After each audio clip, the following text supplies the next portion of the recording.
أعوذ بالله من الشيطان الرجيم بسم الله الرحمن الرحيم ولا تجعلوا الله عرضة لأيمانكم أن تبروا وتتقوا وتصلحوا بين الناس والله سميع عليم لا يؤاخذكم الله باللغو في أيمانكم ولكن يؤاخذكم بما كسبت قلوبكم والله غفور حليم للذين يؤلون من نسائهم تربص 4 أشهر فإن فاءوا فإن الله غفور رحيم وإن عزموا الطلاق فإن الله سميع عليم صدق الله العظيم رب اشرح لي صدري ويسر لي أمري واحلل عقدة من لساني يفقهوا قولي رب زدني علما سبحانك لا علم لنا إلا ما علمتنا إنك أنت العليم الحكيم سورة بقرة دویم سپارہ آیات نمبر 224 ولا تجعلوا او تاسو مجوړوي الله نوم د الله عرضتن نخه لأيمانكم د خپل قسمونو د پاره ان تبروا دا چې تاسو نیکیو کې وتتقوا فرهزګاریو کې وتصلحوا او اصلاح وکي بین الناس بما بین د خلقو کې والله الله تعالی سميع عليم اوریدونکي او پوهه دی دی آیاتونو کې شلم نمبر حکم بیانیږي د قسم ولا تجعلوا تاسو مو جوړوي نوم د الله ولا تجعلوا الله تاسو مگر زوي نوم د الله عرضتن دا عرضه چې کوم دی دا نخې ته ویل شي هلي بهانه ته ویل شي حجاب او پردې ته ویل شي روح المعانی اغوی دا آیات عبد الله بن رواحه رضی الله عنه په حق کې نازل شوی دی چې هغه نعمان بن بشیر رضی الله عنه ته د خبرو نه کولو قسم کړی نو الله پاک جل شانه دا آیات نازل کو نو شان نزول خو دغه شو بعض مفسرین لیکلي دي چې دا د حضرت ابوبکر صدیق رضی الله عنه په حق کې نازل شوی دی بهر حال آیات چې کوم دی عام وي یو کس باره کې نازل شي حکم عام وي اصل کې دې آیات کې دا بیانېږي چې تاسو نیکه ته قسمونه مه خورئ لکه یو سړی وي زما د په الله قسم وي زه به مونځ نه کوم نو دا قسم ټیک نه دی خو د کړی دی اوس په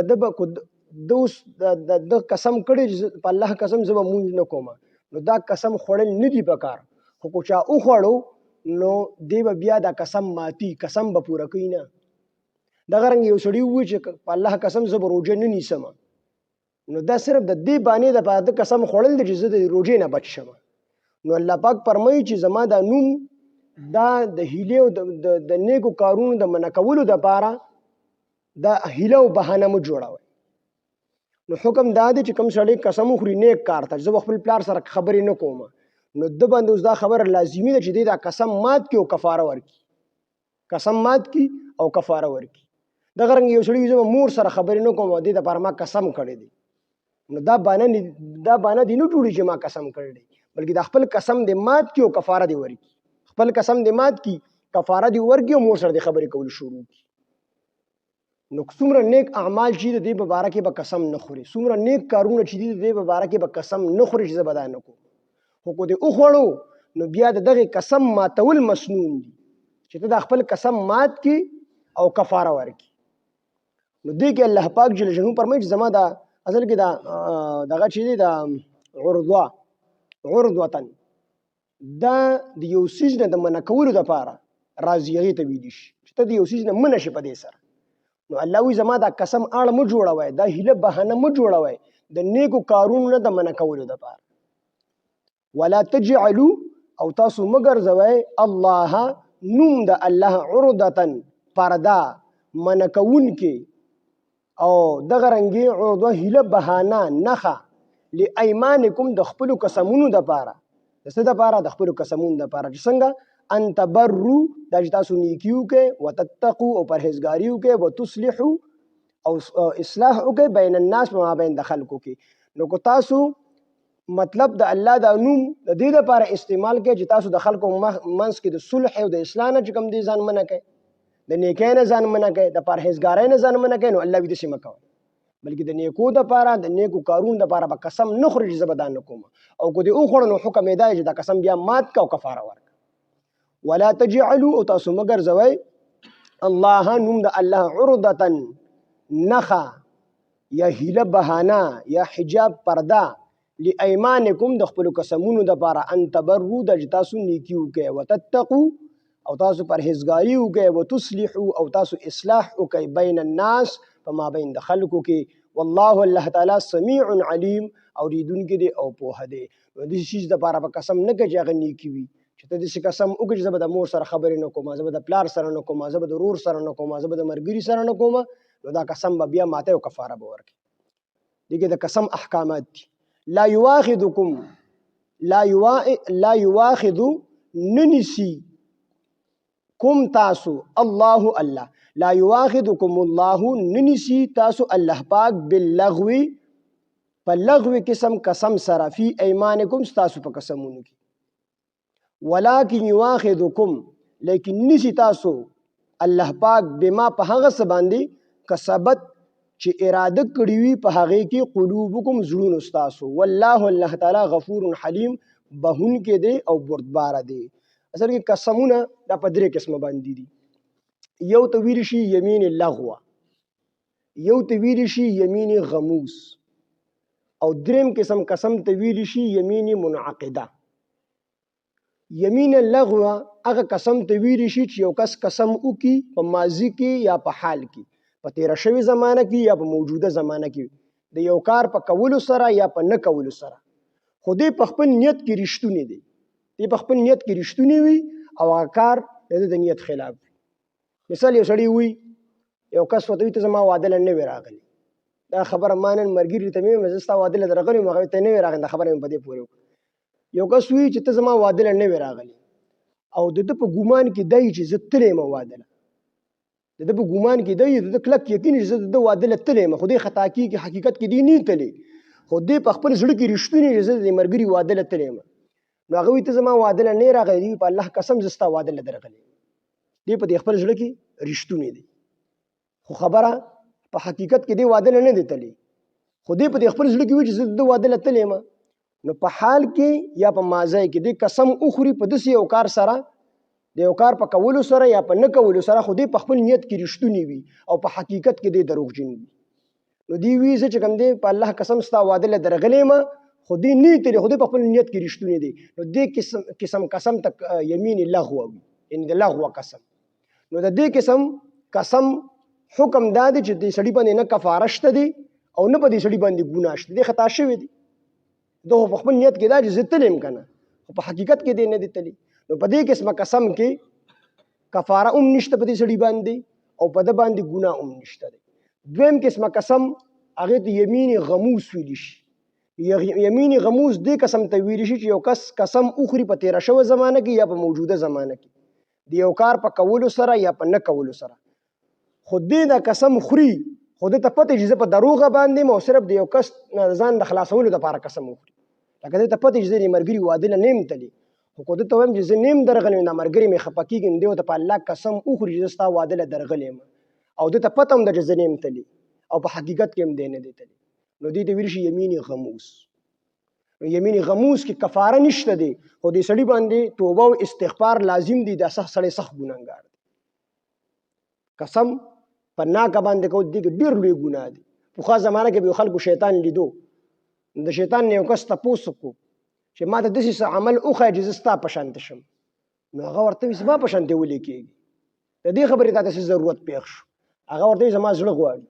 نو هغه ورته وایي 2 کاره کوه، نو چې ته کله دا 2 کاره کوې نو ته به زما په شانتې شي، نو هغه ورته وایي څو، یو په مونځ کې سستي کوه او دویمه ډېر قسمونه خوره، په حق او په ناکه مه ګوره، خو بس د الله په نوم باندې قسم خوره، نو ته به زما په شانتې شي. سړي ته په هغه ځای کې په الله قسم وخوړ چې په الله قسم د نن نه پس به زه نن نه په مونځ کې سستي وکړم او نه به چې کوم دی قسم وخورم. نو قسمونه خوړل خاص کر په ناکه باندې دا د شیطان د اعمالو نه دي، دې نه ځان وساتئ. دا یمین غموس چې دی نو دې قسمه قسم کې ګناه شته دی خو کفاره په دې سړي باندې نشته صرف توبه او استغفار به وکړي انده لپاره به نیت وکړي چې زه به داسې قسم نه کوم دریم قسمه قسم چې دی هغه یمین منعقده دی هغه دا دی چې دې په راتلونکي زمانه کې یعنې په استقبال کې په مستقبل کې دې قسم وخوري چې زه به دا کار کوم یا به دا کار نه کوم نو که ده دا قسم وخوړ چې په را روانه زمانه کې یعنی سبا یا بل ورځ زه به دا کار کوم او په دې باندې قسم وخوړ یا وی چې زه به داسې کار نه کوم په دې باندې قسم وخوړو او دغه کار وکړو نو اوس په دې کې په دې سړي باندې کفاره هم شته دی دغه یو سړي وي زه به تاله په الله قسم سبا به تاله زه دا پیسې در کوم قسم یې ورسره وخوړو او سبا شو د پیسې ورنه کړې نو دې خانس شو دې دروغجن شو په دې خپل قسم کې اوس په ده باندې کفاره راغله دې به کفاره ورکړي کفاره څه ده کفاره دا ده چې دې به لسو مسکینانو له ډوډۍ ورکړي کپړې به ول ورکړي لسو مسکینانو له نو دې به چې کوم دی د دې قسم د ګناه نه بیا بچ کېږي الله به یې معاف کړي او یا به لسو مسکینانو له سار او ماښام ډوډۍ ورکړي لسو مسکینانو له خو د هغې دپاره څه شرایط دي یو شرط دا دی چې کوم مسکینان دی راولي سار او ماښام په لسو مسکینانو باندې ډوډۍ خوري نو چې دا ټول مسلمانان وي په دې کې څوک کافر نه وي ټول مسلمانان دویم دا چې په دې کې څوک سید نه وي ځکه سید هم د کفارې مال نشي خوړلی دې کې څوک سید نه وي او دریم دا چې دې 2 وخته ډوډۍ به دې لسو واړه مسکینانو له ورکوي چې کوم مسکین سار راوستي نو اکه به ماښام راولي او څلورم دا چې په دې کې څوک نابالغه ماشوم نه بالغان به بوځي ډوډۍ له او پنځم دا چې په دې کې څوک بیمار نه وي ځکه چې بیمار خو ډوډۍ ته نه کېږي چې بیمار پکې نه وي او شپږم دا چې په دې کې څوک دومره بوډا نه چې د بوډاوالي د وجې د خوراک او څښاک نشي کولی نو د دې شرطونو سره به دې لسو مسکینانو له سار او ماښام ډوډۍ ورکړي نو یا به لسو مسکینانو له کپړې ورکړي داسې دومره کپړه به ول ورکړي چې دې پکې مونځ پکې جایز کېږي یعنې کمیس پرتوګ او ټوپی دا به ول ورکړي لسو مسکینانو له او یا به لسو مسکینانو له سار او ماښام ډوډۍ ورکړي په مړه خېټه باندې او که دغه نشي کولی نو بیا به غلام ازادي نو غلام خو په دې زمانه کې شته دی نه نو چې دا 3 واړه نشي کولی د دې وسینې نو څلورمه خبره دا ده فمن لم یجد فصیام 3 ایام خو دا وسې بیا ني نو څلورم حکم دا شي بیا به 3 روجي نیسي چې 3 روجي ونیسي نو د چې کوم دی د یمین منعقده کفاره چې کوم دی پوره کړله دی به الله پاک بیا معاف کړي دا کفاره ده خو دا کفاره صرف په هغه صورت کې ده چې سړی په حال یا استقبال کې قسم وخوري په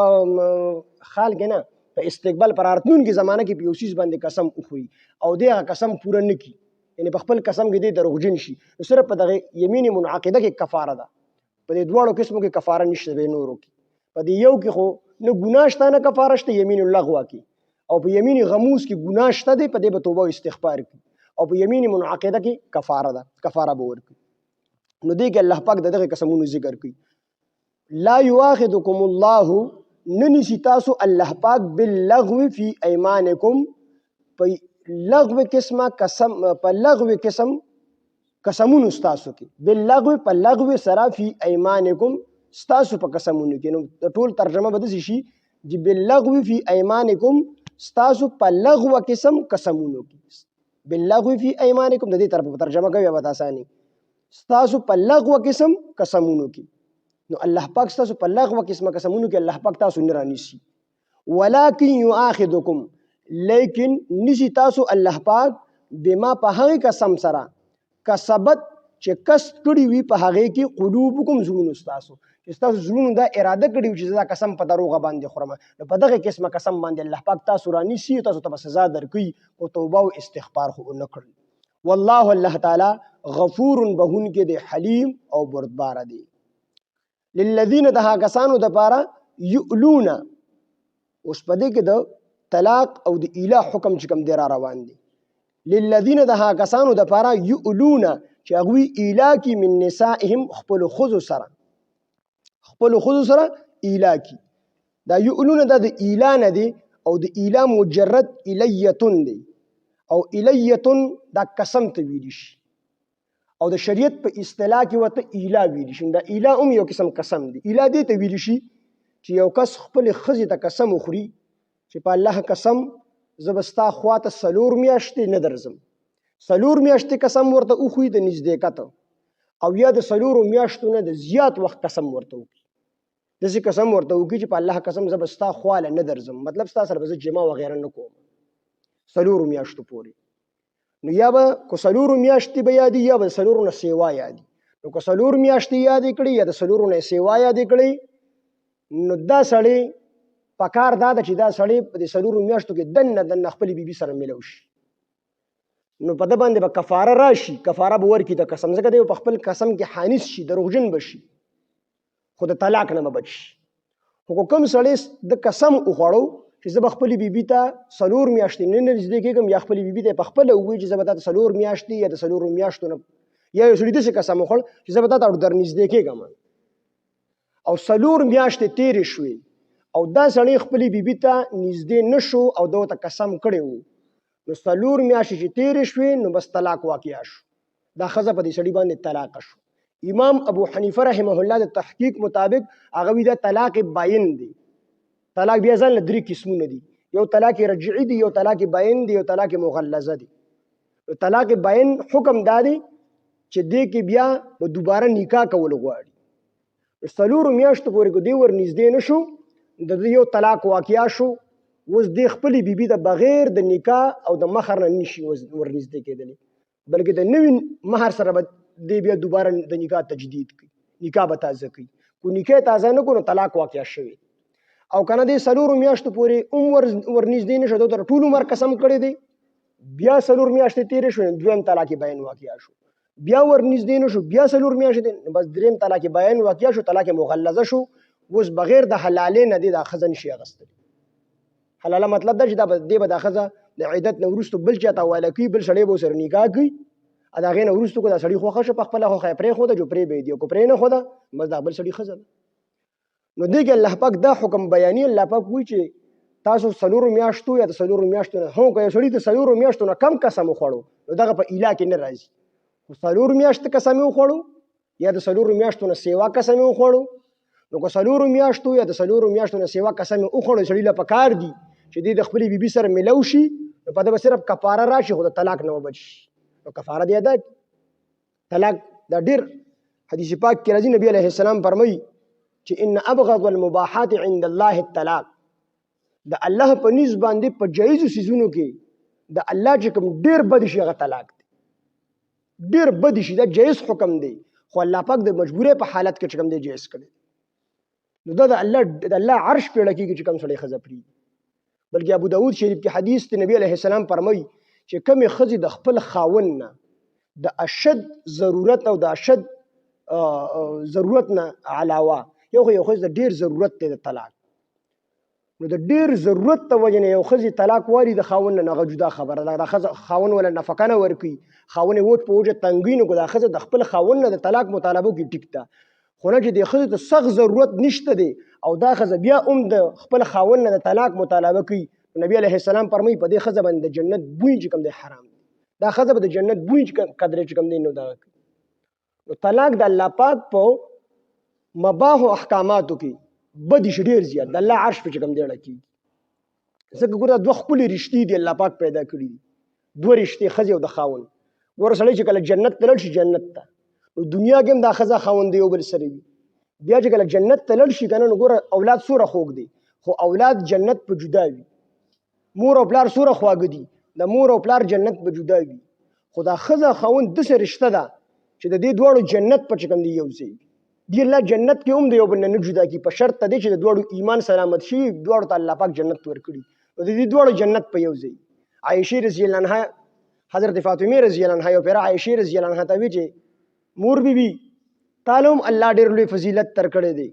او ته هم د نبي علیه السلام په بیبیانو کې د ټولو نه غوره بیبي، تا سره ډېر محبت دی. وایي زه ګورم د چا نه کمه نه یم، زه هم د نبي علیه السلام د ټولو نه کشره لور یم او ما سره په لوڼو کې ډېر زیات محبت دی. نو عایشه بیا ورته وفرمیل، ورته وی فاطمې ټیک ته، خو زما درجه ستا نه ډېره زیاته ده، زما درجه ستا نه ډېره زیاته اوچته ده. نو فاطمې بیا رضی الله عنها ورته وی هغه څنګه مور بیبي؟ نو عایشې رضی الله عنها ته وفرمیل وی هغه داسې چې کله ته جنت ته لاړه شي نو تا به حضرت علی رضی الله عنه هغه د ګوتې نه نیولي، ته به د هغه سره په جنت کې ګرځي، او ما به د دواړو جهانو مبارک سردار محمد صلی الله علیه وسلم د جنت په د ګوتې نه نیولي وي او زه به د هغه سره په جنت کې ګرځم. مطلب دا چې زه به د الله د پیغمبر سره په جنت کې یو ځای زما او زما د الله د پیغمبر جنت په یو ځای وي او ستاسو د حضرت علی جنت په کوم دی یو ځای وي. نو چرته حضرت علی رضی الله عنه او چرته رسول الله صلی الله علیه وسلم نو زستانه ډیره زیاته اوچته. نو دا خزه د خاوند د رشته چې کوم د الله جنت کې نه جدا کوي نو دلته کې چې جدا کیږي الله پاک په ډیر خپه کیږي. د دې وجه نه شیطان د غټ شیطان چې د دریاب د پاسه تخت لګولي ناسي نو واړه واړه شیطانان ورل راځي هغه ورته خپل کارګزاري وړي. نو یو شیطان ورل راشي ویجی وی تاسو کړی دي د دې تپوس کې نو هغه ورته یی ما د شکار وکړ چې دو مسلمانان مې وجنګول یو کس چې کوم دی راولګي د دویم کس قتل نو هغه په دې سټ نه ونیسي دریاب کې غوپه کې وتاړو کار نه دی کړی بل کس راشي تاسو چل کړی دی هغه ورته یی ما په سړی باندې شراب وسکل ناغلم په دریاب کې غوپه ورګي تام سکار نه دی کړی بل کس راشي تاسو کړی دی وی ما په خزه دواله کې جنې مې یو بل ته علم سول بدکاری مې ته وکړه هغه وی تام سن دی کړه هغه دریاب کې کوم دی غوپه ورګي اخره کې یو ګډ شیطان راشي هغه ته وی تاسو کړی دی هغه ما خزه او خاون په جګړه کړل تر دې پورې چې خاونې غوسه شو دی خزه له غوسه کې طلاق ورکړ هغه راوچت کی ځان سره سینې سره یو ځای کی وکار پکې هم تا کړی دی تا پکې غټ کار کړی په دې شیطان دوره خوشالي. نو الله پاک جل شانه د ضرورت په وخت کې بیا طلاق چې کوم دی دغه کړي د ضرورت د پاره را لېږلي د سینې ډېر سړی وي یاره اوس وی طلاق الله پاک را لېږلي ته بس طلاق ورکوه په دې الله ډېر خپه کیږي. نو دې کې الله پاک د طلاق حکم وي للذین دها کسانو د پاره یؤلون چې هغوی ایلا کوي یعنې قسم کوي من نسائهم خپلو ښځو ته تربصو نو انتظار دی وکي مهلت تربصو انتظار دی یا مهلت دی 4 اشهر څلور میاشتې ته مهلت دی چې د خپلې ښځې ته قسم کړلی تا ته به زه 4 میاشتې نه در نږدې کېږم یا د 4 میاشتو سیوا قسم یې ورته کړی دی او کم قسم یې کړلی په هغې باندې بیا طلاق نه واقع کېږي ځکه چې 4 میاشتو پورې دی ورنږدې نه شي او د قسم کړي نو بیا به طلاق واقع کېږي. نو فرمایي تربصو انتظار دی 4 اشهر 4 میاشتې فإن فاؤوا پس کو چېرې دې سړي رجوع فإن فاؤوا پس کو چېرې دوی رجوع وکړله د ایلا کوونکو خلکو رجوع وکړله خپلې ښځې ته یعنې د خپلې بیبي سره میلاو شو نو فإن الله بېشک الله تعالی غفور رحیم بهونکی مهربان دی. دی ور نږدې شو د په ده باندې کفاره د قسم رالاله د ایلا رالاله نو دی به د قسم د ایلا دا کفاره دا به چې کوم دی ادا کي الله پاک غفور رحیم دی بهونکی مهربان دی ګناهونه به ورته معاف کړي. وإن عزموا الطلاق او کو چې دوی پخه اراده کړې وي الطلاق د طلاق نو فإن الله بېشک الله تعالی سمیع اوریدونکی دی علیم او پوهه دی. کو چې دی پخه اراده د طلاق کړي مطلب دا نو دی بیا د 4 میاشتې پوره کړي د 4 میاشتې دی پوره کړي نو د په زړه کې پخه اراده د طلاق کړې ده چې زه 4 میاشتې پوره کړم او د خپلې بیبي ته ورنږدې نه شم چې طلاق واقع شي.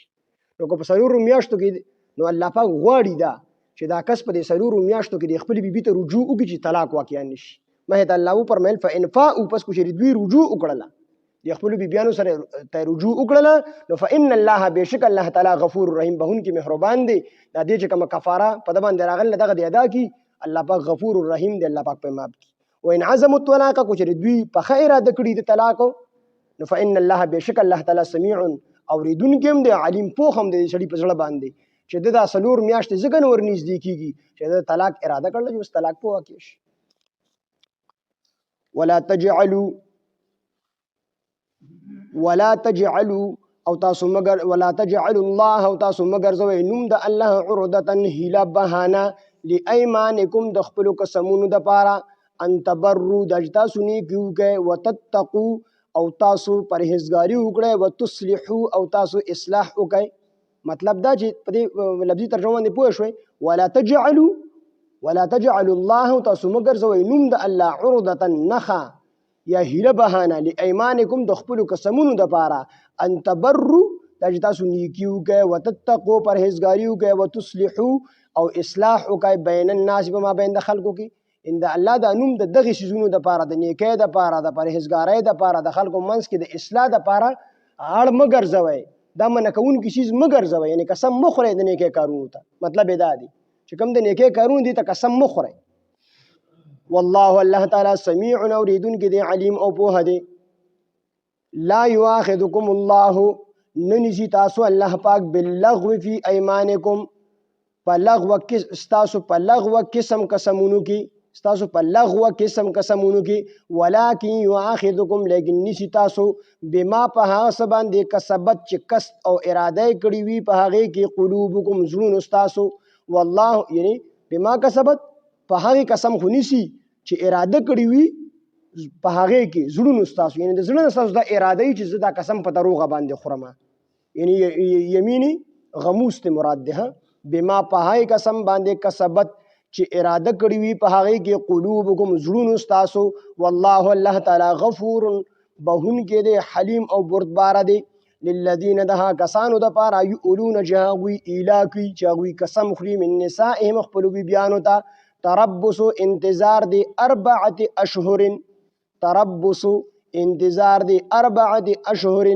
سلور میاشتې فإن فاؤوا پس کوچری دوی رجوع وکړل نو فإن الله بیشک الله تعالی غفور رحیم بهون کې مهربان دی وإن عزموا الطلاق کوچری دوی په خیر د کړي وي د طلاق فإن الله نو بیشک الله تعالی سمیع اوریدون کې دی علیم او پوه دی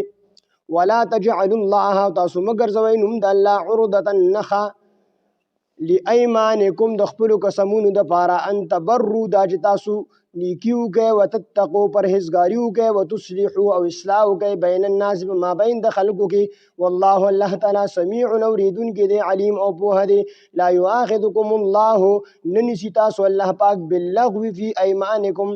تاسو په لغو قسم قسمونو کې ولکن یؤاخذکم لیکن نسی تاسو بما په هغه قسم سره کسبت چې اراده کړی په هغه کې قلوبکم زړونو تاسو والله الله تعالی غفور بهون کې دی حلیم او بردبار دی للذین دها کسانو د پاره یؤلون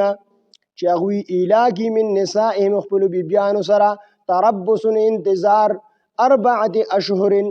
انتظار دی 4 اشهر سلور میاشتې فإن فاؤوا پس کوچری دوی رجوع وکړله خپلو بیبیانو ته فإن الله بیشک الله تعالی غفور بهون کې دی رحیم مهربان دی وإن عزموا الطلاق کوچری دوی په حق اراده کړی وي د طلاق فإن الله نو بیشک الله تعالی سمیع اوریدون کې دی علیم او پوه دی الحمد لله رب العالمین والعاقبة للمتقین الصلاة والسلام على سيد الأنبياء والمرسلين وعلى آله وأصحابه أجمعين ربنا تقبل منا إنك أنت السميع العليم وتب علينا إنك أنت التواب الرحيم إله العالمين من السوء سمو وورد الإله العالمين د عمل کول توفیق او طاقت راکړي إله العالمین څومره غلطي کوتاهي زموږ شي مونږ ته معاف کړي الله مونږ ټول ته صحیح د ټیک ټیک ترجمه او تفسیر کولو توفیق او طاقت راکړي الله مونږ ټول په قرآن مجید باندې پوهه کړي إله العالمین زموږ د درس په خپل دربار الهي قبول او منظور کړي الله خالص تخپل رضا او ګرځي الله څومره مرګري دلته کې راځي دی ټول ته ډیر خیرونه ورکړي الله ټول په قرآن مجید باندې پوهه کړي الله مونږ ټول ته په قرآن مجید د عمل کولو توفیق او طاقت راکړي الله دې مجمع کې څومره بیماران دي یا کورونو کې بیماران دي ټول ته شفای کامله عاجله مستعمره ورکړي الله څومره قرضداري د قرضونو نه اخلاص کړي الله څومره پریشان حال دي پریشانه ختم کړي الله څومره ناحقه بندیوان دي د بند نه آزاد کړي الله څومره خلکو اولاد نشته نیک او صالح اولاد ورته ورکړي الله د چا اولاد شته د خو اولاد نه فرمانه دي الله اولاد ورله فرمان بردار وګرځي إله العالمین زمون لوی واړه نارینه او زنانه ټول دیندار او قرآن خانه کې إله العالمین ټول نیکان او صالحان کې إله العالمین زمون د ټولو نه راضي شي الله چې کله ران راضي شي بیا رانه خفه مشي الله چې کله موږ له مرګ راولي ته زمون نه راضي إله العالمین خاتمه زمون د ټولو بالخیر او بالایمان کې په وخت ځن کدن د زړه په صدق سره په جوب زمون د ټولو مسلمانانو دا کلمه چالو کې لا اله الا الله محمد رسول